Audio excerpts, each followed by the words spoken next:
N'oubliez pas de vous abonner, d'activer la cloche et de liker pour ne rater aucune des prochaines vidéos de l'ambassade de la Grâce internationale. Meurt, oxyre, si nous devons parler le français, de la langue même de Molière. Faute de connaissance, ça veut dire que l'absence de connaissance est un vecteur de mort prématurée. Est-ce que tout le monde comprend un peu?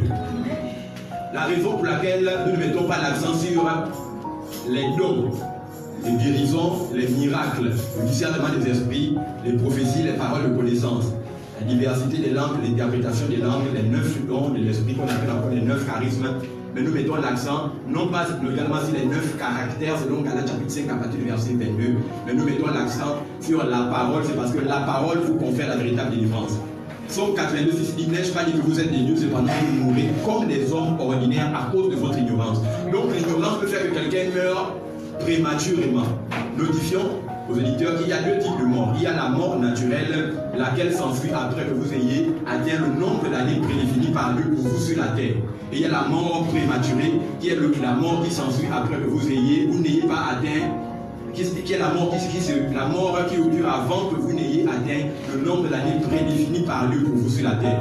Dans le monde Armstrong ou dans le monde des pandémonions, il s'agit de déplacer normalement la conscience de quelqu'un ou son cœur pour le mettre par exemple dans son genou. Et la personne sera déclarée cliniquement décédée alors que normalement elle est victime d'un envoûtement qui consiste seulement à déplacer le battement de son cœur de la poitrine pour normalement le loger dans un endroit autre que connu médicalement. Est-ce que vous comprenez un peu bien?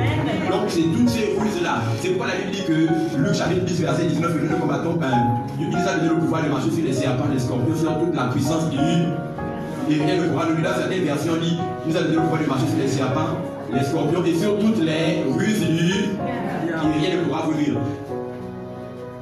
Donc vous devez comprendre que c'est une chose de naître de nouveau, ça n'est une autre de grandir après que vous soyez né de nouveau.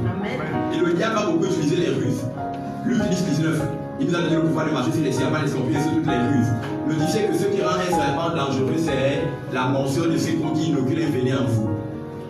Et l'inoculation du venin produit en vous des sensations qui vont produire un enflement, etc., qui vont produire un décès naturellement. Et le scorpion, ce qui le rend d'autant plus dangereux, c'est l'inoculation du venin au travers son dard, par une piqûre. Donc, que ce soit le serpent ou le venin, les deux sont dangereux mutuellement par l'inoculation du venin pour l'un dans son dard, pour l'autre dans la morsure de ses crocs. Or, la particularité du venin, par la morsure, par le dard, c'est que ceux-ci, naturellement, ont la part ou l'apparat d'agir par la sensation. Premièrement, ça veut dire que quelqu'un peut avoir été délivré pendant la prière, pendant le service prophétique, une parole a été libérée.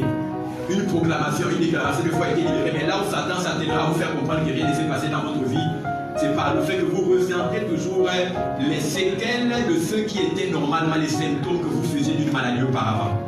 Il y a une différence entre les symptômes et les séquelles. Est-ce que tout le monde comprend un peu? Les symptômes sont la preuve que vous faites la maladie. Les séquelles sont les restes, sont la preuve que la maladie a départi de votre corps. Maintenant, médicalement, les symptômes et les séquelles ont la même physionomie, mais non pas la même mission. Faire les boutons du paludisme autour des lèvres montre que vous aviez été victime ou malade du paludisme, que vous en avez été guéri. Est-ce que vous voyez un peu? Ça pourrait s'apparenter à quelqu'un qui fait le paludisme, mais en vérité, vous êtes déjà sorti de l'auberge. Est-ce que tout le monde comprend un peu de quoi la question? Donc c'est pourquoi Satan n'est pas fort du tout. Il est même impuissant, mais il peut vous convaincre qu'il est puissant par les symptômes qu'il peut vous inoculer au travers la morsure des serpents et la piqûre des scorpions qui inoculent en vous par le venin, des sensations dans votre corps, dans votre âme qui vous amènent à douter de la réception véritable de la guérison que vous aviez déjà auparavant. Si tu comprends un peu, donne-moi un amen bien. C'est pourquoi vous allez voir certaines personnes, après qu'on ait prié pour eux, se sentent toujours mal. Ils disent, ah, est-ce que quand on a prié pour moi, j'ai même d'abord été vraiment guéri? À partir du moment, et William Branham disait que la meilleure manière de perdre une guérison qu'on a obtenue spirituellement, c'est de pouvoir croire que vous êtes encore victime de cette maladie quand Satan vous présente les séquelles de la maladie que vous interprétez comme étant les symptômes que vous faites toujours la maladie après la prière. Donc c'est pas le bon combat de la foi. Le bon combat de la foi ne consiste pas à prier contre les sorciers, contre Satan, les démons, les autorités, les principautés. Ça, c'est une malinterprétation par des hommes du mal instruits qui ne lisent pas la Bible. Amen. Ce n'est pas invoquer le feu si les sorciers, mais ce n'est pas biblique. La Bible nous parle des 12 disciples qui sont arrivés avec Jésus dans une ville. Ils sont rentrés dans la ville. Et la Bible dit que Jésus avait dit, quand vous entrez dans une ville et que l'on vous reçoive, dites que la paix soit avec vous. Mais lorsqu'on ne vous reçoit pas, la Bible dit que secouez vos pieds. La Bible dit que Jésus lui-même et les 12 disciples, les 70, sont arrivés dans une ville. La Bible dit qu'ils ont demandé l'hospitalité des gens de cette ville, ont excommunié Jésus de la ville. Ils ont chassé Jésus, les 12 disciples, les 70 qui l'accompagnaient de la ville. Et la Bible dit qu'il y avait un qu'on appelle Jacques, qu'on appelait Boanerges, fils du tonnerre. Il a dit non, maître, laisse seulement que j'invoque le fait sur elle que je le confirme. Jésus s'est retourné pour dire non, quel type d'esprit mauvais t'anime? Regardez bien que la volonté des gens d'évoquer le fait qualifié par Jésus comme étant un mauvais esprit qui l'anime. Il dit le Fils de l'homme n'est pas venu pour perdre, mais pour gagner les brebis perdues de la maison d'Israël.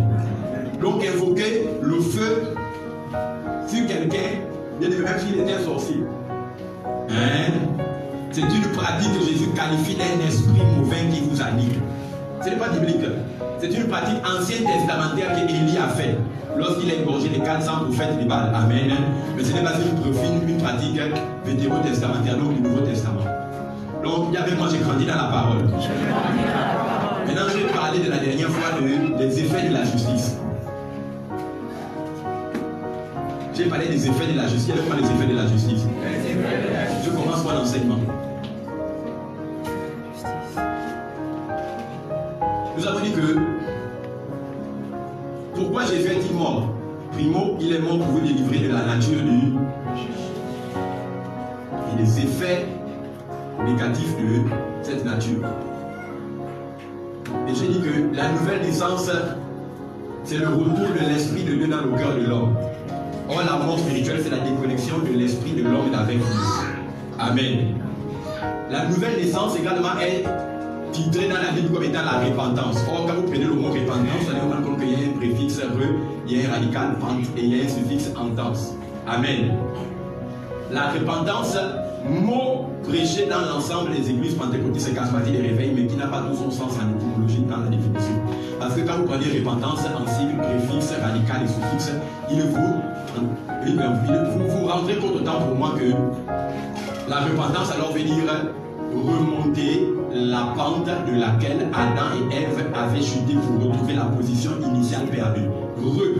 Repentance. Repente et anse. Remonter la pente de laquelle Adam et Ève avaient chuté pour retrouver la position initiale perdue dans le jardin d'Éden. Amen. Dans le jardin d'Éden, qu'est-ce qui occurrait? La Bible dit que la voix de l'Éternel parcourait le jardin et s'adressait à Adam face à face. C'est pourquoi nous avons parlé de la justice. La justice veut dire, qu'est-ce qu'on a parlé des effets de la justice? J'ai dit que une fois après votre nouvelle naissance, la première chose que Satan torpillera dans votre vie, c'est la conscience de votre justice. Et pour cela, ça m'a venu à définir ce qu'on appelle le péché. Le péché, en grec, normalement, veut dire amartia ou amartanao, qui veut dire rater le pas, faire un faux pas, trébucher ou encore manquer le but pour lequel Dieu vous a envoyé sur terre. Ça veut également dire chanceler ou tomber dans certaines versions. Amen. Ça, c'est la définition du péché. Vous pouvez vérifier, vous pouvez Google, vous pouvez aller sur Google et vous allez vous rendre compte que c'est ça. Est-ce que quelqu'un a plus ou moins entendu les impressions que je suis en train de prédéfinir maintenant? Voilà. Et vous allez vous rendre compte que le péché est d'abord une nature qui engendre des actions. Vrai ou faux? Je pose les bases structurelles de mon enseignement. Et j'avais dit que si le péché est d'abord une nature avant d'être une action, j'avais dit que lequel d'entre nous a déjà assisté à la naissance d'un enfant le premier jour de sa naissance, à 2 minutes seulement pendant qu'il vient d'être lavé par les infirmières. Il est emmailloté dans le linge maternel, blotti dans le creux des bras de sa maman. Cet enfant, lorsque vous rentrez dans la salle et que vous dites qu'il est beau, qu'il est mignon, qu'il est ukulélé, qu'il a la peau douce, cet enfant n'est-il pécheur ou saint? Vous m'aviez répondu que cet enfant n'est pécheur. Pourquoi n'est-il pécheur? Parce que, étant né fraîchement des entrailles maternelles, il y a seulement 2 minutes, il n'est pécheur parce qu'il est hérité de la nature adamique au travers son père et sa. Est-ce que nous sommes d'accord jusqu'à présent? Donc cet enfant est né pécheur avant même de commencer à... Donc on déclare alors que cet enfant est né pécheur avant même de commencer à pécher, parce que le péché qui le rend pécheur n'est pas d'abord les mauvaises actions qu'il a fait, mais c'est plutôt la nature qu'il a héritée. Est-ce qu'on comprend un peu? Et j'avais également dit que Romains 5 à partir du verset 12 dit, car par la désobéissance du premier Adam, plusieurs ont été rendus pécheurs. Par l'obéissance du deuxième Adam qu'on appelle Jésus-Christ, plusieurs seront rendus justes ou saints. Ça veut dire que un enfant nouvellement né n'a rien fait pour être pécheur, mais il est pécheur par une nature qu'il a héritée seulement. Donc, le statut du pécheur lui est donné par le visa d'entrée sur terre par la naissance. De la même manière, quand vous naissez de nouveau, vous ne naissez pas de nouveau par vos bonnes œuvres, mais par le visa d'accès, le visa que Dieu vous donne de naître de nouveau seulement en Jésus-Christ. Donc, je ne pêche pas pour être pécheur, mais je suis déjà né pécheur à cause d'une nature que j'ai héritée en Adam. Et je ne pose pas des bonnes actions, des bonnes œuvres, un bon comportement pour naître juste ou saint, tout simplement parce que je suis né de Jésus-Christ qui est lui-même le 3 fois saint. Je suis saint, il faut faire tout sans mes bonnes œuvres. Amen, amen. Est-ce que tout le monde comprend un peu ça jusqu'à présent? Maintenant, je disais que après votre nouvelle naissance, Satan essaiera de torpiller la conscience de votre justice. Pourquoi? En vous faisant penser que votre justice dépend de vos bonnes œuvres. C'est facile de croire que vous êtes la justice de Dieu quand vous êtes à l'ambassade de la grâce le dimanche matin comme un seul homme ici. Mais quoi, lorsque vous êtes chez vous à la maison et que vous retombez dans la cigarette parce qu'un ami vous a amené à fumer? Quoi si vous tombez dans l'alcool, vous buvez un verre d'alcool parce qu'un ami vous invite au bar? Quoi si vous tombez dans le péché de la fornication parce qu'une petite amie très sexy vous a rendu visite le samedi soir, le jour où vous étiez rencontrés? Amen, amen. Est-ce que là vous pouvez toujours, après avoir chuté, déclarer et affirmer que vous êtes toujours la justice de Dieu, que vous êtes toujours 3 fois saint comme Dieu lui-même est saint? C'est la question que je vous pose. Est-ce que vous le croyez?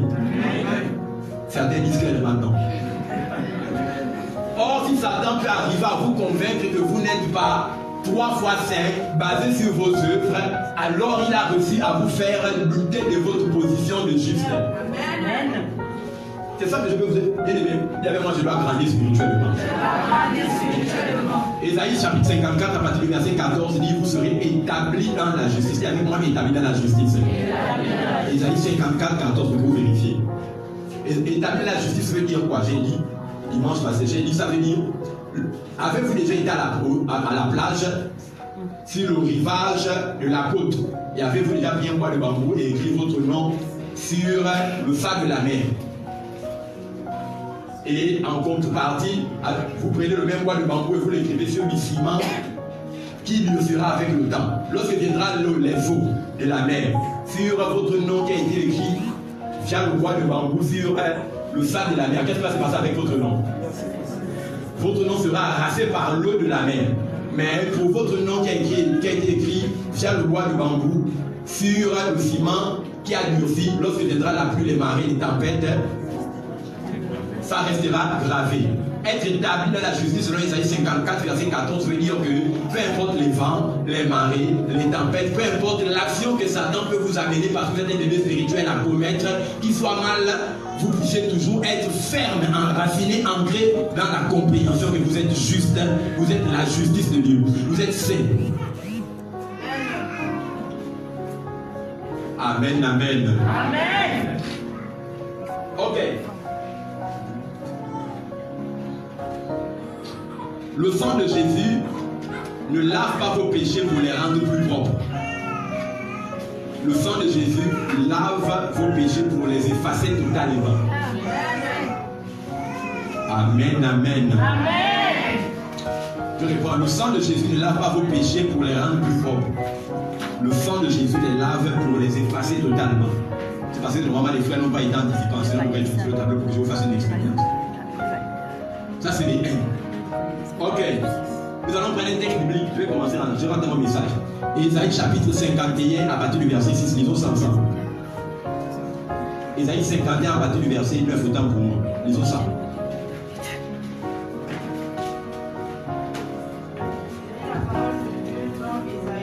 Verset 9. Réveille-toi, réveille-toi. Réveille-toi de force, bras de l'Éternel. Réveille-toi comme au jour d'autrefois, dans les anciens âges. N'est-ce pas toi qui as bâti l'Égypte, qui transperça le monstre? N'est-ce pas toi qui mis à sec la mer, les eaux du grand abîme, qui fraya dans les profondeurs de la mer un chemin pour le passage des rachetés? Ainsi les rachetés de l'Éternel retourneront, ils iront à Sion avec chant de triomphe, et une joie éternelle couronnera leur tête. L'allégresse et la joie s'approcheront, la douleur et les gémissements sont faits. Désolé maman, désolé, c'est pas vrai. Psaume 51, verset 9. Là, on commence à déplacer à partir quelque part. Psaume 51, verset 9. Je ne sais pas quand je lis les ça n'existe même pas chez moi. Pourtant, c'est devant moi. Psaume 51, verset 9.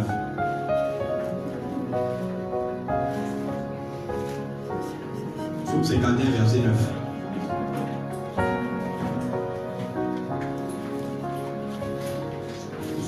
Psaume 51, verset 9. Purifie-moi avec l'hysope, et je serai pur. Lave-moi, et je serai plus blanc que la neige. Annonce-moi l'allégresse et la joie, et les eaux que tu as brisées se Amen. réjouiront. Il dit lave-moi et je serai plus blanc que la neige. Je n'entends pas lave-moi et je serai plus blanc que la neige. Il se rend compte que le roi David est en train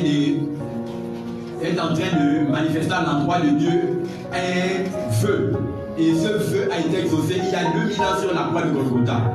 L'humanité a été lavée, a été rendue plus blanc que la neige. Maintenant dites-moi, prends-moi ce mouchoir là. Étends ça bien, fais vite, mets-toi là. Mets ça en 4, voilà. Maintenant, j'ai dit question, oui, réponse, question, question, réponse. Il dit non, il m'a, lave-moi et je serai plus blanc que la neige. Maintenant, je vous pose une question. Entre la neige et ce mouchoir jetable de couleur blanche, lequel des deux est le plus blanc? Qui connaît la neige ici? Je ne prends ma question.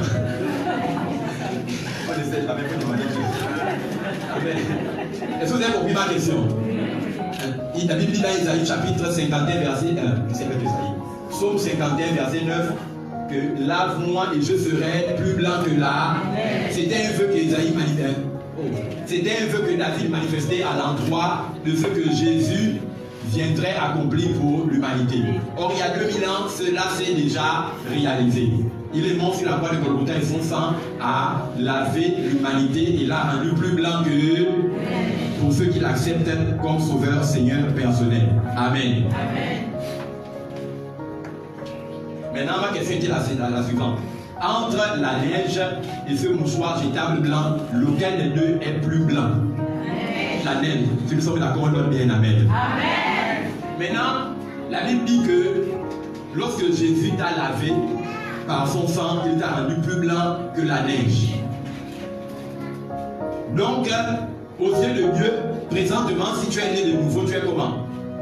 Comme ce mouchoir où tu es plus blanc que la neige. Or, la neige est déjà plus blanc que ça. Donc, aux yeux de Dieu, tu n'es même pas comme la neige. Tu es plus blanc que la neige. Et si tout le monde réalise ça, que quand Dieu te regarde actuellement, il voit quelqu'un qui est plus blanc que la neige. Maintenant, nous sommes même à Libreville, au Gabon, milieu de pavés, en face du complexe scolaire La Famille. Laissons la neige en Europe, revenons à Libreville. C'est sûr. Si vous êtes plus blanc que la neige, qui elle est plus blanc que ce mouchoir jetable de couleur blanc, qui dans ce mouchoir, qui peut voir sur ce mouchoir une tache de noir? Tu lèves ta main, sois honnête. Qui peut retrouver sur ce mouchoir une tache de noir ou une tache de saleté? Si quelqu'un voit, il lève la main. S'il n'y a rien, tu dis il n'y a rien. Ok. Si ce mouchoir jetable de couleur blanc est moins blanc que la neige, or toi, aux yeux de Dieu, tu es plus blanc que la neige.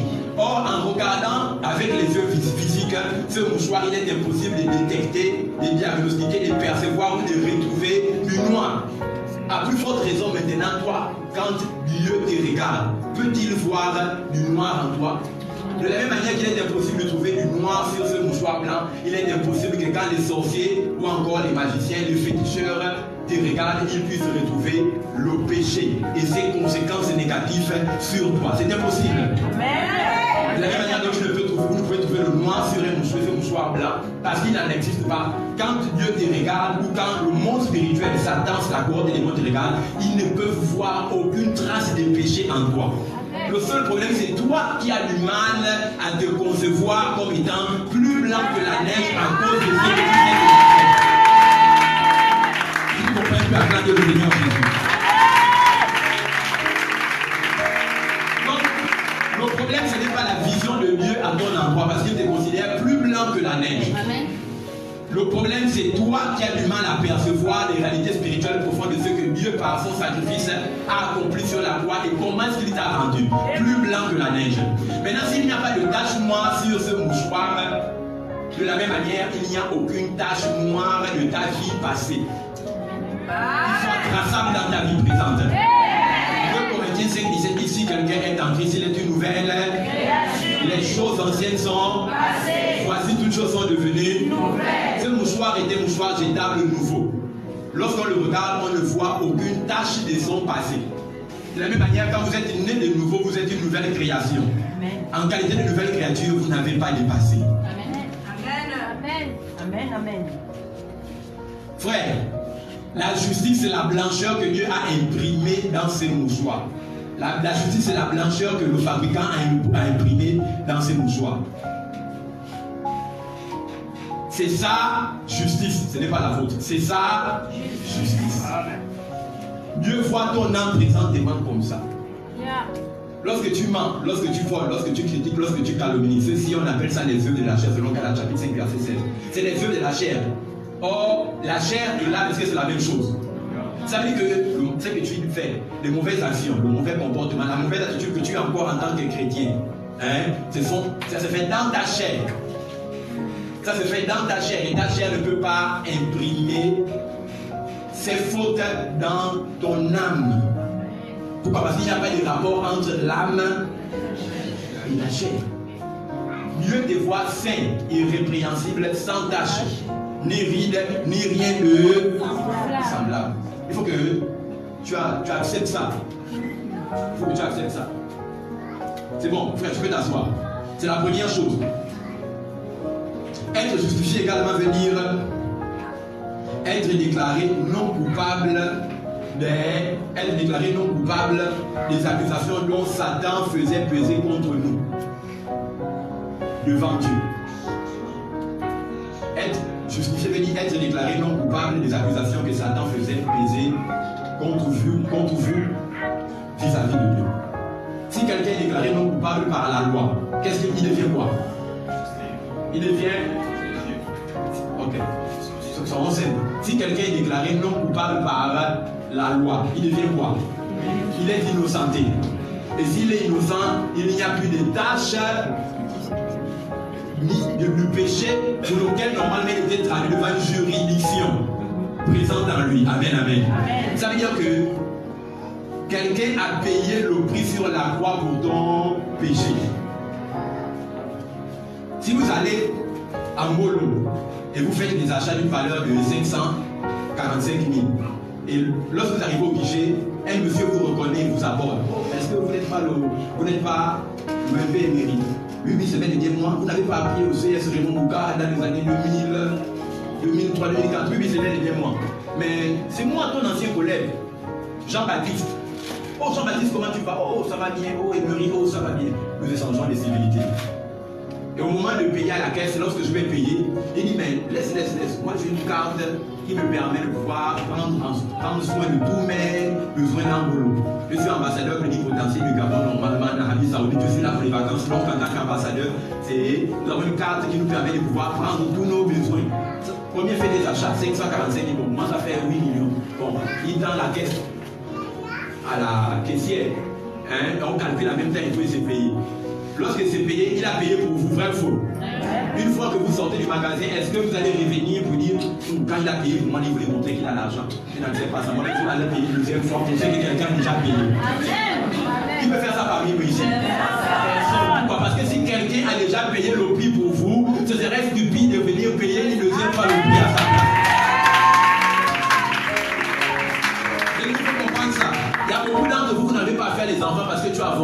passé et Satan te dit que parce que tu avais avorté ce bébé-là, que Dieu t'avait envoyé, tu n'es plus capable de pouvoir enfanter, tu n'enfanteras jamais. C'est faux. La Bible dit quoi? Il a effacé l'acte dont les ordonnances vous condamnent.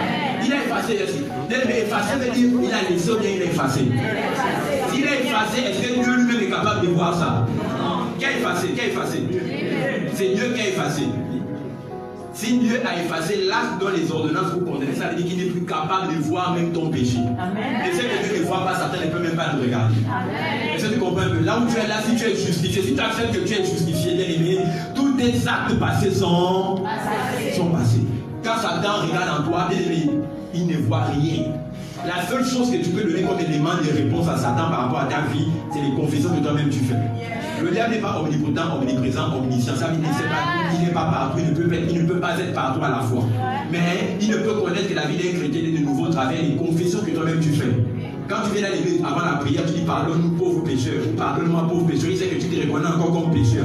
Et si tu es un chrétien né de nouveau, que tu es 3 fois saint, et que tu confesses encore que tu es pécheur, il peut voir ton degré de maturité dans la compréhension de ce que Jésus a accompli sur la croix. Il sait que tu es quelqu'un qui doute encore de ce que Jésus a fait.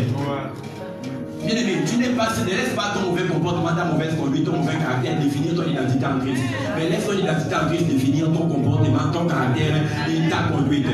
Tu n'es pas ce que tu fais, tu es ce que tu y es d'abord. Une femme qui se travestit en s'habillant comme un homme par son attitude vestimentaire qui est une action, n'est pas en vérité un homme, vrai ou faux.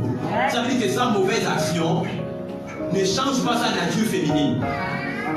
M'habiller comme une femme qui est une mauvaise action ne change pas ma nature masculine. Ça veut dire que ton péché ne change pas sa nature. C'est sa nature de justice qui est en toi. Je ne serai pas là pour qu'on crie. Moi, c'est là pour que les gens comprennent. Oh, belle-moi. On va taper sur la feuille du péché. Psaume 40, verset 2. Lisons ça ensemble. Psaume 40, verset 2. Psaume 40, verset 2. Psaume 40, verset 2. Allons-y vite.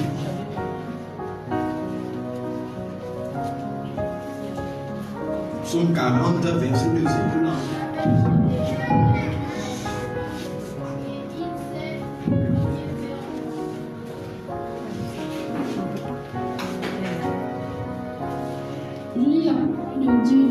Psaume 40, verset.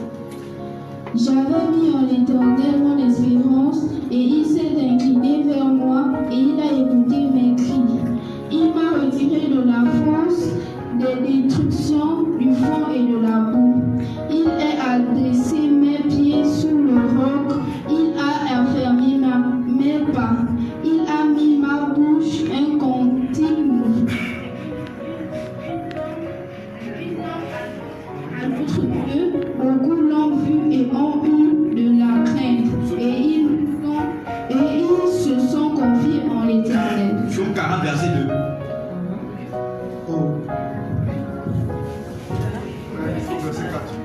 Et là jusqu'au verset 4. Je cherche là où il dit là, nous avons reçu au double de nos péchés. Seigneur, moi-même ici, je ne sais pas pourquoi, je ne retrouve pas ces chiffres. Et là, nous avons reçu le double de nos péchés.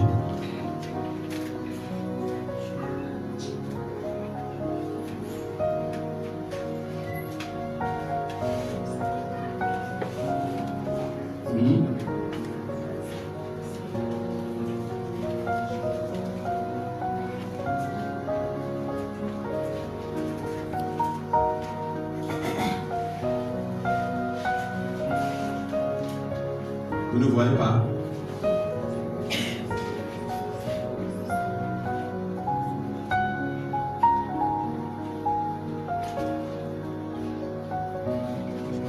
Je vais trouver ça.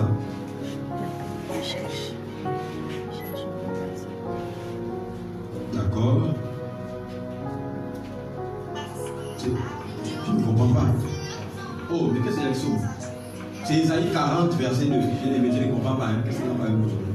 Isaïe 40, verset 2. Isaïe 40, verset 2. C'est quoi quelqu'un? S'il vous plaît, est-ce qu'il y a quelqu'un qui s'appelle Isaïe ici? Hein? C'est quoi le problème? Isaïe. Si quelqu'un s'appelle Esaïe, ici dans la salle, j'appelle Esaïe, mais vous connaissez quelqu'un qui s'appelle Esaïe, il faut lever votre main. C'est ton fils. C'est quoi? Avant de partir, avant qu'on termine la prière, rappelle-moi que je dois te faire l'effet. Ça ne peut pas me déranger à chaque fois comme ça. C'est-à-dire que je lis dans ma Bible quelque chose en fait, je lis dans mes notes quelque chose qui n'existe pas. Et ça vous voyez bien. Et je le relis, et ça dit qu'il y a un problème. Et quand c'est comme ça dans le prophétique, ça veut dire que Dieu veut parler par rapport à cet enfant. Si vous comprenez un peu. Ça me perturbe à chaque fois. Je lis la parole de Dieu dans le livre d'Ésaïe 40 à partir de son verset 2. La Bible déclare ce qui suit. Consolez mon peuple, Dieu, votre Dieu. Parlez au cœur de Jérusalem et criez-lui que son temps est détresse. Est accompli que son iniquité est acquittée, car elle a reçu de la main de l'Éternel le double pour tous ses péchés. Car elle a reçu de la main de l'Éternel le double. Galates chapitre 3, à partir du verset 29, dit que nous sommes la postérité spirituelle de Abraham. Amen. La Bible est là, si nous sommes la postérité spirituelle d'Abraham, héritier selon les promesses que Dieu lui a fait qu'il serait maître du monde, dans Genèse chapitre 12. Donc tu es Israël sur le plan spirituel, est-ce que nous sommes d'accord? Voilà. Maintenant la Bible dit qu'à Israël spirituel, Dieu a dit que vous avez reçu au double de vos péchés, avec mon double de mes péchés. J'ai reçu au double de mes. Maintenant ça veut dire quoi? La Bible dit que lorsque Jésus était au jardin de Gethsémane, lorsqu'il priait, sa sueur est devenue comme des grumeaux de sang. Et la Bible dit que Jésus a dit, Père, éloigne cette coupe de moi. Non pas ma volonté, mais la tienne. Qu'est-ce qu'il y avait dans cette stupide coupe pour laquelle Jésus a demandé au Père de l'éloigner de lui? Qu'est-ce qu'il y avait dans cette coupe? La Bible dit, nous avons reçu le double de vos péchés. Et avec moi, j'ai reçu le double de mes péchés. Ça veut dire quoi, reçu le double de mes péchés? Au double de mes péchés, ici, symbolise que vous avez reçu le pardon de tous vos péchés passés. Tous les péchés que vous avez commis dans le passé éternel. Et le pardon des péchés que vous commettrez dans le futur éternel. Tous ont déjà été pardonnés. Est-ce que vous comprenez un peu? C'est ce qu'on appelle reçu au double de vos péchés. Ça veut dire tous vos péchés commis dans le passé, associés à vos péchés que vous n'avez pas encore commis, tous ont déjà été pardonnés par Dieu. Est-ce que vous comprenez un peu de quoi il est question? Maintenant, lorsque Jésus éloigne cette coupe de moi, que je disais, qu'est-ce qu'il y avait dans cette stupide coupe? Dans cette coupe, cette coupe contenait tous les péchés que l'humanité avait commis depuis Adam jusqu'à la naissance de Jésus. Et tous les péchés que l'humanité commettrait depuis la naissance de Jésus jusqu'au retour de Jésus. Ça veut dire les péchés que vous, vos enfants qui ne sont pas encore nés, et vos petits-enfants et vos arrière-petits-enfants feront, qui ne sont pas encore nés. Ces péchés ont déjà été pardonnés par le sacrifice de Jésus sur la croix de Golgotha. Est-ce que vous comprenez de quoi il est question? S'il vous plaît, c'est pas la Bible d'Ésaïe chapitre 40, Ésaïe chapitre 40 à partir du verset que vous avez reçu au double de vos péchés. Ça veut dire les péchés de l'éternité passée, plus les péchés de l'éternité future. Tous ont déjà été pardonnés. Est-ce que vous savez que quand Dieu vous regarde en tant que chrétien, il ne voit pas le péché en vous? Nous avons vu ça la semaine passée, non? Amen. Ok, prenons encore Hébreux chapitre 8 à partir du verset 10. Hébreux chapitre 8 à partir du verset 10.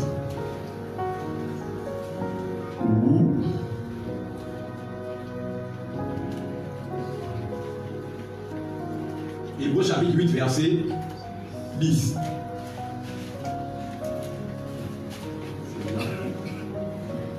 Je lis la parole de Dieu dans Hébreux 8 à partir du verset 10.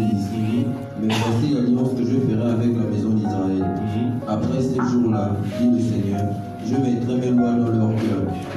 Nous sommes dans quelle alliance? De la nouvelle alliance de la grâce. Vrai ou faux? Nous sommes dans l'alliance de la grâce. Il dit non, je pardonnerai leur iniquité et je ne me souviendrai plus de leur péché. Donc présentement, quand Dieu te regarde, il ne se souvient pas de tes péchés. Est-ce que nous sommes d'accord avec ça jusqu'à présent?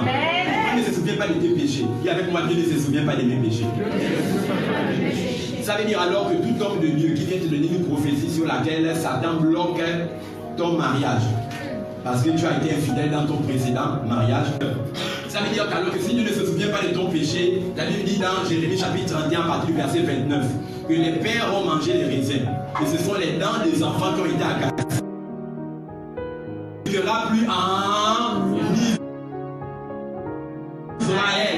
Ça veut dire que ton père a eu à faire des alliances, ton grand-père a eu à faire des alliances avec les esprits des eaux. Pour être un grand pêcheur, avec les esprits de la forêt, pour être un grand chasseur. Il a qu'une renommée de pêcheur et de chasseur national.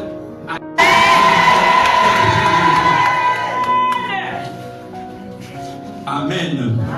Encore les jours du Nouveau Testament, les jours de la... Il dit en 5 jours, là, écoutons maintenant ce qui se passe en nos jours. Écoutons. En ces jours-là, on ne dira plus, les pères ont mangé les réserves. Lis bien. En ces jours-là, on ne dira plus, les pères ont mangé les raisins verts et les dents des enfants en ont été agacés. Amen. Est-ce qu'en ces jours, aujourd'hui, c'est dimanche, est-ce qu'on peut dire encore que les pères vont manger les raisins et dans les enfants étaient agacés? Ces dents seront agacés. Ça veut dire que c'est celui qui mange les raisins verts, ce sont ces dents lui-même qui seront ça veut dire que ça ne peut plus parler de lui, le grand-père vers ton père et de ton père vers toi. En ces jours-là, c'est terminé. Donne-moi un amen de Jésus. Certains ne comprennent pas. Continue la lecture. Voici, les jours viennent, dit l'Éternel, où je ferai avec la maison d'Israël et la maison de Juda une alliance nouvelle. Une alliance nouvelle. On parle de quelle alliance ici? La nouvelle alliance. Si on parle d'une alliance nouvelle, il s'agit alors de la nouvelle alliance. C'est clair, continue. Non comme l'alliance que je traitais avec leur père. Le jour où je les saisis par la main pour les faire sortir du pays d'Égypte, alliance qu'ils ont violée. Quoique je fusse leur maître, dit l'Éternel. Mais voici l'alliance que je ferai avec la maison d'Israël. La nouvelle alliance. Après ces jours-là, dit l'Éternel, je mettrai ma loi au-dedans d'eux. Je l'écrirai dans leur cœur et je serai leur Dieu et ils seront mon peuple. Celui-ci n'enseignera plus son prochain, ni celui-là son frère, en disant, connaissez l'Éternel, car tous me connaîtront depuis le plus petit jusqu'au plus grand, dit l'Éternel. Car je pardonnerai leurs iniquités et je ne me souviendrai plus de leurs péchés. Amen. Donc dans la nouvelle alliance et la grâce, Dieu ne se souvient plus de ton péché. Amen. Maintenant, pourquoi toi tu te culpabilises par rapport à ce que tu as fait dans le passé, quand Dieu, le grand Dieu, omniscient, omnipotent, omniprésent, ne se souvient pas de ton péché? Ne laissez pas Satan vous accuser. Amen. Si tu es en Christ, le passé est passé. Une nouvelle créature n'a pas dépassé. Ok. 10, 25, c'est bon. Maintenant que j'ai établi ceci, je vais parler de quelque chose. Je vais pouvoir terminer rapidement. Je vais parler de la première thématique de ce matin, la compréhension de la justice clé de la maturité chrétienne. La compréhension de la justice clé de la maturité chrétienne. Pour ceux qui le suivent sur Facebook, c'est là où mon message commence. Amen. Ça c'est un rappel parce qu'il n'y a pas beaucoup de nouveaux messages. Ce matin, j'ai eu à le faire. Maintenant, je commence mon enseignement rapidement. Je peux finir en 10 minutes. Là, il y a avec moi la compréhension de la justice clé de la maturité chrétienne. Maintenant, le texte va soutenir mon adresse est extrait du livre de Hébreux chapitre 5 à partir de son verset 13. Hébreux chapitre 5 verset 13. Lisons ça ensemble. Je voudrais que tout le monde cherche dans sa Bible. La compréhension de la justice est la clé de la maturité chrétienne. Écoutez bien. Ça veut dire que la première vaccination pour une croissance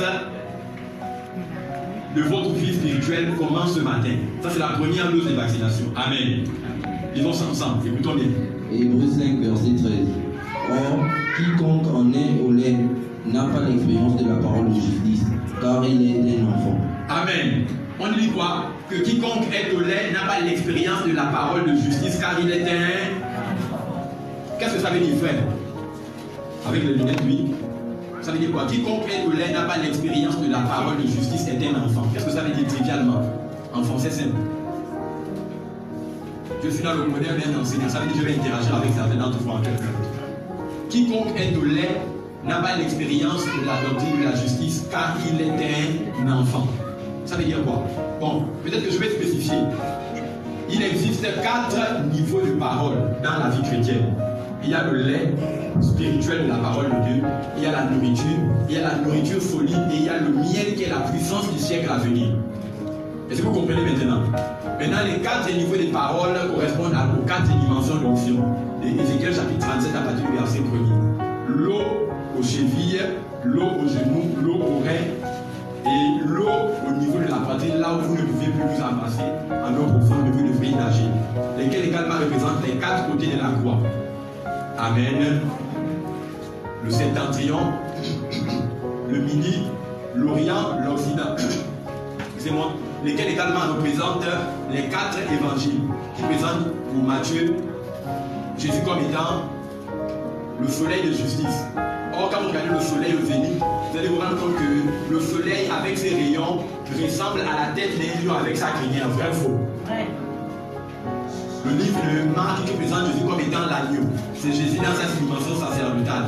C'est le sacrifice.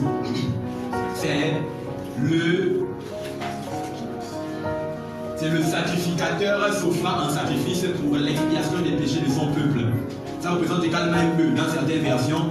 Et le bœuf était l'animal domestique, mais très puissant. Ça représente le salut qui était puissant que Dieu a domestiqué pour nous en Jésus-Christ. Amen. Et Luc représente Jésus comme étant l'homme, c'est l'humanité de Jésus-Christ. Et Jean présente Jésus comme étant l'aigle, c'est la divinité de Jésus-Christ. Amen. Donc voilà, c'est ça. Donc il y a 4 niveaux de paroles. Il y a le lait. Vous devez comprendre que quand vous venez à l'église, ce n'est pas tous les enseignements qui correspondent à votre niveau de croissance. Amen. Le premier niveau dans la parole, le plus petit, c'est, ou le moindre, c'est le lait spirituel de la parole de Dieu. Avec moi, le lait spirituel de la parole de Dieu. Ensuite, il y a la nourriture. Suivi, troisièmement, de la nourriture solide et enfin du miel qui est la puissance du siècle à venir. Par exemple, certains, lorsque vous vous réveillez le matin, vous ressentez le goût du miel dans votre bouche n'ayant pas consommé du miel à la veille. Ça veut dire tout simplement prophétiquement que Dieu vous amène à une dimension de parole qui est supérieure. Amen, amen. C'est pourquoi vous allez voir que quand Jérémie s'est réveillé, la Bible dit que Dieu a mis le rouleau dans sa bouche. Vous avez déjà lu ça, non? Même quand Jean également s'est réveillé, la Bible dit qu'il a reçu le rouleau dans sa bouche qui avait le goût du miel. C'est le dernier niveau des paroles. Amen. Donc votre degré des paroles détermine votre dimension d'onction. Amen. C'est très important. Donc ici nous avons tenté de laisser le lait. Maintenant pour tendre à la nourriture. Est-ce que vous comprenez un peu le point des questions? Maintenant Hébreux chapitre 5 à partir du verset 12 à 13 il dit: quiconque est au lait n'a pas l'expérience de la justice est un enfant. Quand on parle du lait ici, c'est quel niveau des paroles? C'est le premier niveau des paroles. Donc, quiconque ne connaît pas la doctrine de la justice est encore un enfant parce qu'il est au lait spirituel de la parole de Dieu. Est-ce que quelqu'un comprend ce que je suis en train de dire jusqu'à présent? Si quelqu'un comprend, je veux qu'il lève la main. Je vais reformuler ma question. Quelqu'un qui ne connaît pas la doctrine ou le message de la justice de Dieu ou le message de la justification, comment on l'appelle dans la Bible selon Hébreux 5, verset 12 à 13? On l'appelle comment? On l'appelle un... Ok. C'est un bébé spirituel ou c'est un bébé chrétien? Maintenant, je vais vous poser une autre question, la deuxième. C'est quoi la justice de Dieu? Parce que celui qui ne connaît pas la définition de la justice de Dieu peut ipso facto connaître à quelle dimension il est dans sa phase d'évolution en tant que croyant. Est-ce que tout le monde comprend un peu mon évolution jusqu'à présent? Est-ce que quelqu'un comprend un peu? Maintenant, c'est quoi la justice de Dieu? Si vous ne connaissez pas ce qu'on appelle la doctrine de la justice, ça veut dire que vous êtes un enfant. Amen. Je vais encore en gérer.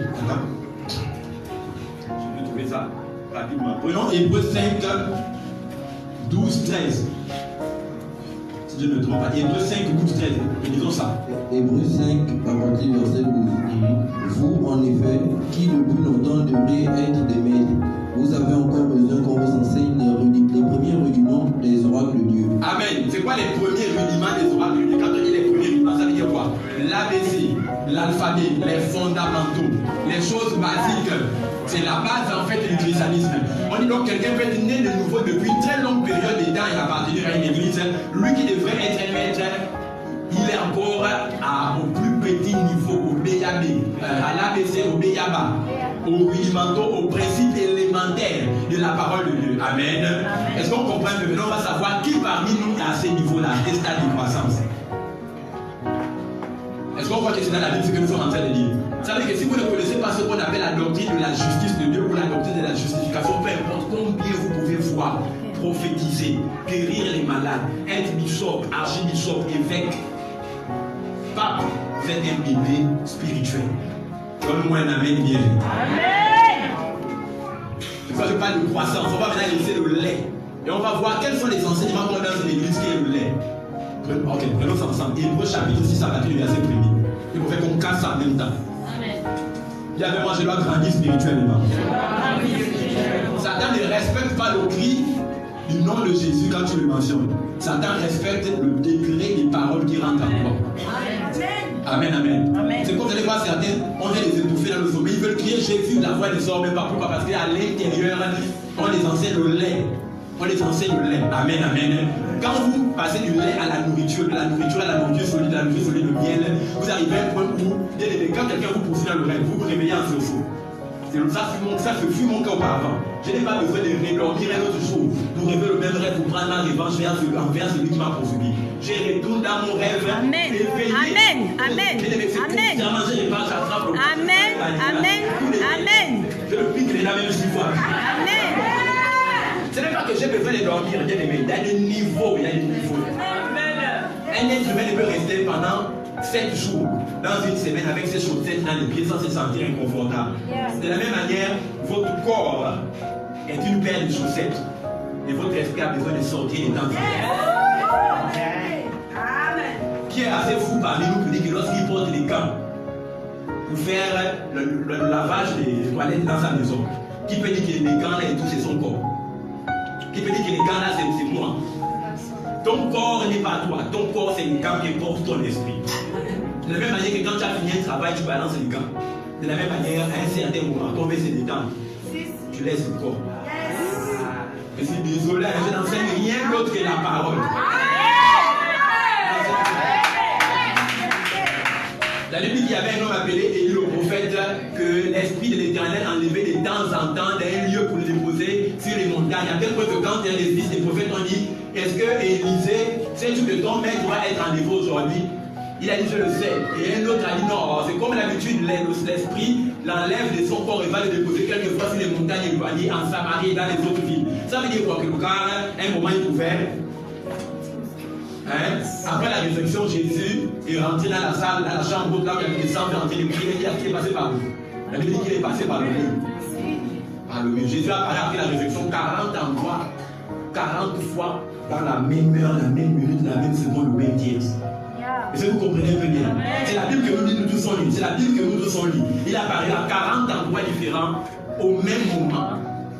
Même heure, même minute, même seconde, le même tiers. 15 heures, 3. 22 secondes. Quelques tiers. Le même temps là, il était en France, en Amérique, en Espagne, en Italie, au Gabon, au Cameroun, en Guinée. Si nous avons le temps de passer le Jésus de la Bible, nous sommes chrétiens. Chrétien veut dire comme Christ nous faisons. Amen. Alors, je suis désolé, c'est pas que j'ai pris le temps d'introduire cette autre chose. Parce que, moi, le christianisme, là, on vous rend dépendant des hommes de Dieu pour vous avenir et manger sur votre dos, ce n'est pas ici. Amen. Ici, on te montre comment, c'est que changer de faire. Vous pouvez faire ça parce qu'on vous enseigne comment le faire. Si tu es d'accord, acclame le Seigneur Jésus.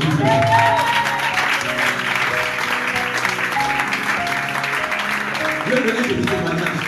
Vous devez grandir la conscience de votre divinité en Dieu. Il y a un homme de Dieu qu'on appelle le prophète Makaniwa. C'est l'homme de Dieu qui a la plus grande église au Zimbabwe. Il a fait quelque chose récemment en 2022 au Zimbabwe qui a choqué tout le Zimbabwe et tout le pays, toute la zone du sud-africaine. On l'a critiqué, on l'a insulté, on l'a mis dans les journaux, c'est passé sur tous les réseaux sociaux et même dans les journaux télévisés.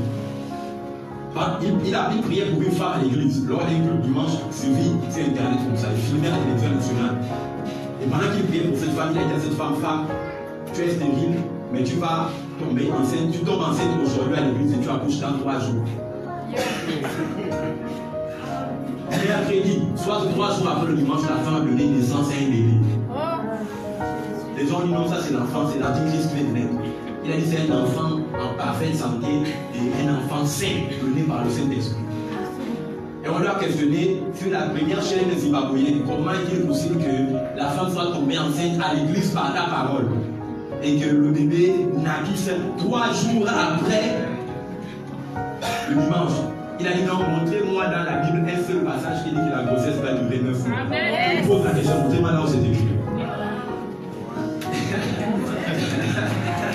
Mais qu'est-ce que vous faites comprendre? Ce qui l'amène à déclarer telle chose, c'est la conscience de sa divinité. Vous souffrez parce que vous ne réalisez pas celui qui est à l'intérieur de vous. Je vous ai pris le témoignage de Baïdi Navala, le père du bébé en verset Zahir. Il voulait baptiser avec Benson Damsa dans un fleuve, là où il avait prêché l'évangile avec près de 2000 personnes. Il voulait baptiser les révérends de ces autres qui ont dit, ah, nous sommes ici, toi tu es étranger.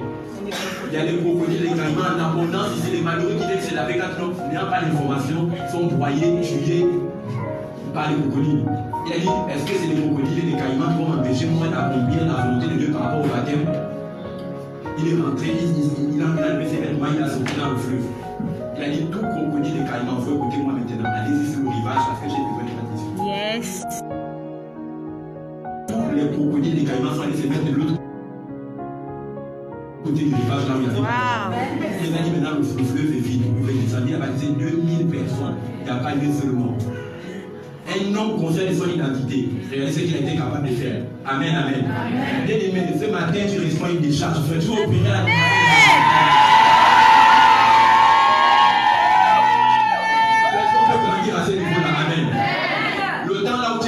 dans les rêves par les gens de l'Ucamoufou pendant les examens 4 fois qu'on vient effacer à la veille de la proclamation du baptême. Tu fais toujours le rêve là où chaque fois qu'un gars se vient te demander la main, il y a quelqu'un qui vient t'arracher dans le rêve la tenue du mariage. Et pardon, des blagons plus avec le diable. Pendant que nous sommes à l'église, mais pour rentrer dans le rêve spirituel, ce n'est pas compliqué. Quand je suis là, pendant que je parle à volonté, j'ai dit, mais vous pensez qu'il y a une prophétie commence parce que je sors. Un moment, pendant que vous parlez de la vie, les gens pouvaient rentrer dans leur corps et vous voyez leur corps. Parce que l'esprit se déplace même un peu. Chacun dans le. Est-ce que vous êtes. Attends, est-ce que ça vous arrive pas souvent d'être ici à l'église et tout pendant que vous êtes à l'église, tes pensées sont à la maison? C'est que certains connaissent mais ne veulent pas vous dire. Moi, je vous dirai, vous l'appliquerez. Mon ami, c'est pas le l'esprit à l'existence. Comment il fait à l'église avec vous? Comment il fait à l'église avec vous? C'est écrit Ésaïe chapitre 40, verset 2. Moi, j'ai dit ça, psaume 40, verset 2, 3 fois. J'ai réuni, je dis psaume 40, verset 2.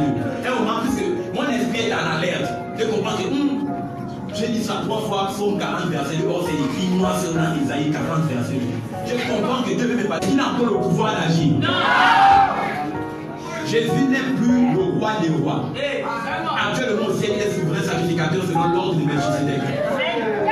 Il est venu comme étant le prophète. Actuellement, il est souverain sacrificateur selon l'ordre de Melchisedec. Il reçoit vos offrandes au fil de l'œuvre qui confesse son nom de Bible. Mais il reviendra comme étant le roi des rois. Amen. Mais qui règne actuellement pendant qu'il est sacrificateur, c'est qui règne actuellement. Hébreux 5, 17 dit ceux qui ont reçu l'abondance et la grâce. Et le don de la justice. Ceux qui ont reçu l'abondance et la grâce et le don de la justice régneront dans cette vie comme des rois. Comme des rois. Vous régnez contre le diable, ce n'est pas de vous applaudir avec les prières de vie des bêtes. Feu, sang de Jésus, kérosène, pétrole. Ça, c'est l'abrutissement spirituel. C'est être conscient de votre nature de justice qui fait que vous régnez sur le monde des ténèbres, sur Satan comme un roi. Jésus n'est pas le roi des rois dans le sens qu'il est le roi de la reine Elisabeth d'Angleterre. Il n'est pas le roi du Népal. Il n'est pas le roi de Mohamed VI, roi du Maroc. Il est le roi de toi qui va régner par lui et en lui par lui.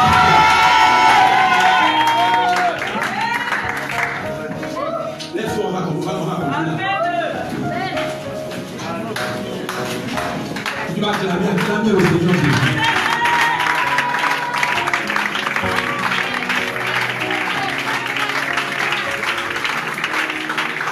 Vous savez pourquoi vous partez d'église en église à la recherche d'une quête à vos problèmes? Je disais, vous savez pourquoi vous allez d'église en église à la recherche d'une solution à vos problèmes? C'est tout simplement parce que votre esprit n'avait pas encore trouvé la parole correspondante. Retenez seulement ça en termes de conclusion, c'est que Hébreux 5, 13 dit quiconque n'a pas l'expérience de la justice de Dieu est un enfant. Maintenant, la justice de Dieu, c'est pour nous enseigner, c'est quoi? La justice de Dieu n'est pas Dieu qui exerce son jugement de vengeance sur nos ennemis. Quand on dit Dieu fait justice, certains comprennent ça comme si ça veut dire Seigneur, viens venger. Si on vous a, si c'est comme ça que vous définissez la justice, ça veut dire que vous n'avez pas la connaissance de la doctrine de la justice et vous êtes encore un enfant. La Bible dit que donc ces gens étaient dans les églises depuis longtemps, mais en vérité, eux qui devraient être les maîtres, ils ont régressé spirituellement. Ils en ont encore, ils sont encore au rudiment, aux éléments précis de la parole. Donc, il y a des gens qui peuvent être 20 ans dans l'église. Je vais te choquer ce matin, le combat spirituel ne vient pas de Dieu. Le combat spirituel ne vient pas de lui. Ça ne vient pas de Dieu. Amen. Timothée, mon fils, j'ai combattu le bon combat de la foi. C'est quoi le bon combat de la foi? Le bon combat de la foi, c'est le combat spirituel. Maintenant, il y a deux types de combats spirituels. Paul dit à Timothée, mon fils, j'ai combattu le bon combat de la foi. Par analogie, si on parle de j'ai combattu le bon combat de la foi, cela sous-entend qu'il y a un mauvais combat. On peut combattre. C'est quoi le mauvais combat de la foi? C'est le combat contre les puissances des ténèbres. Le christianisme n'est pas une religion, c'est la relation entre la divinité qui vient s'incarner dans votre humanité. Yes. Le christianisme, c'est l'humanité qui opère à la fréquence de la divinité. C'est la faiblesse de l'humanité qui s'associe à la divinité de Dieu pour régner sur toutes les autorités maléfiques.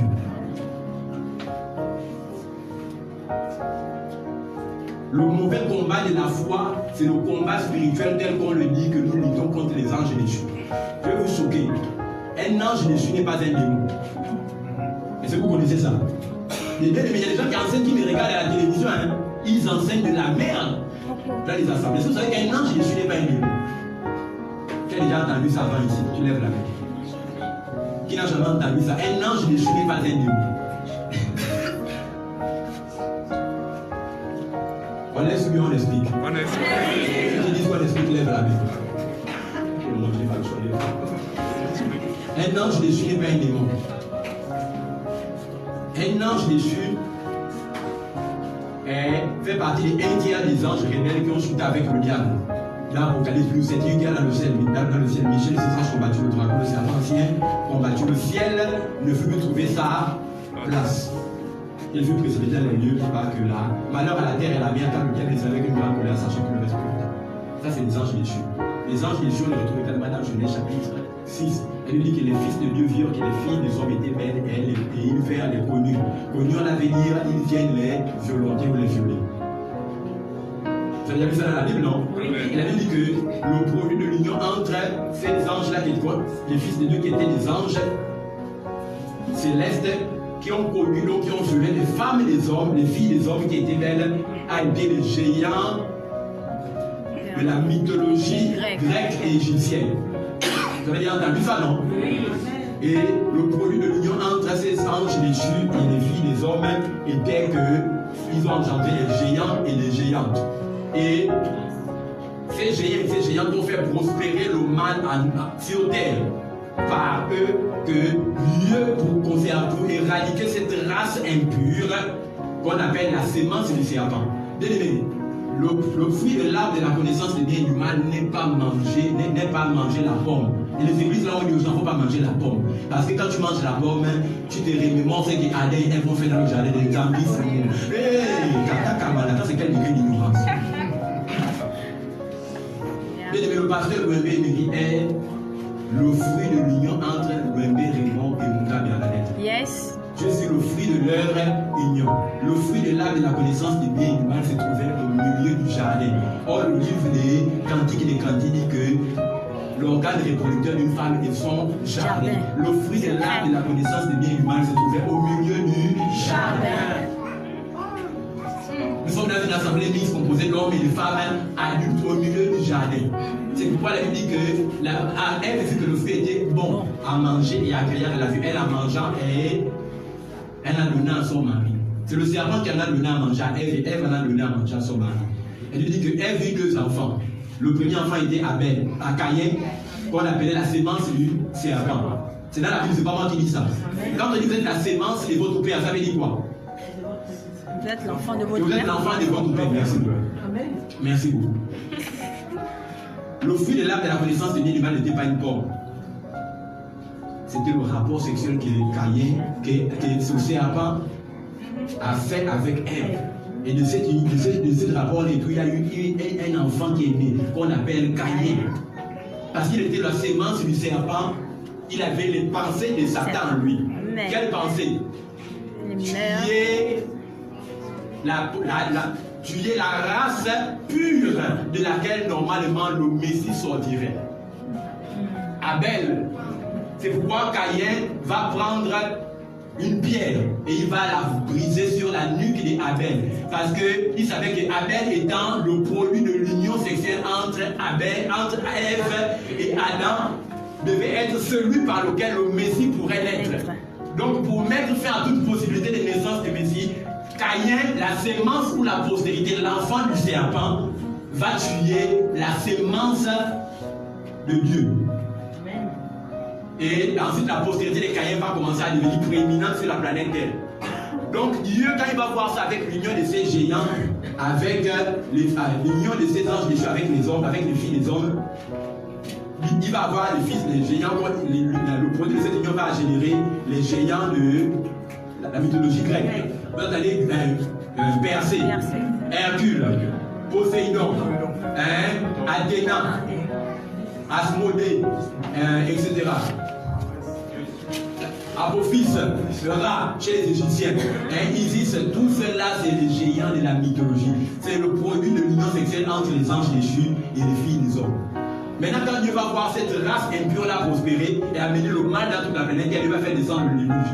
Et après le déluge, puisque ces anges-là s'étaient incarnés dans, ces anges déchus s'étaient incarnés dans le corps des hommes par le rapport sexuel, ils vont devenir des géants. Et quand Dieu va faire pleuvoir le déluge sur la terre, ces anges-là qui s'étaient incarnés en des hommes qu'on appelait des géants par le rapport sexuel vont mourir, noyés. Et quand ils vont mourir noyés, étant noyés, ils vont perdre leur corps, mais ils vont rester dans les eaux. Yes. C'est pourquoi on parle d'esprit des sirènes, Mami Wata et tous les autres. C'est là où ça commence. Amen, amen. Amen. Vraiment. Et il y a un parmi qu'on appelle le virus. C'est comment virus immunodéficience acquis, le VIH-Sida, qui ne s'attaque seulement qu'au corps humain. C'est l'un d'entre eux. Est-ce que vous voyez? Donc, un ange déchu n'est pas un démon. Un démon est un ange déchu qui s'est incarné dans l'homme par le rapport sexuel entre un ange déchu et un homme. Et ces anges déchus, le déluge les a tous tués. Ils ont perdu un corps, mais ils sont restés dans l'eau du déluge, donc dans les mers. Et c'est pourquoi ces démons-là cherchent toujours un corps, parce que la première fois, ils ont perdu leur corps. Amen. Goliath était l'un d'entre eux.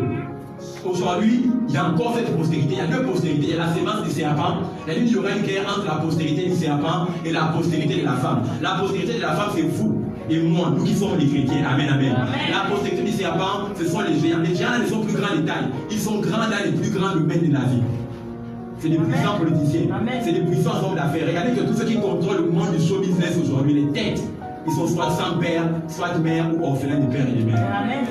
Marilyn Monroe, les sous-juifs, entre parenthèses, élevés dans une orphelinat dont on ne connaît pas le père et la mère qui doit déposer. Elle a régné sur Hollywood. Ouais.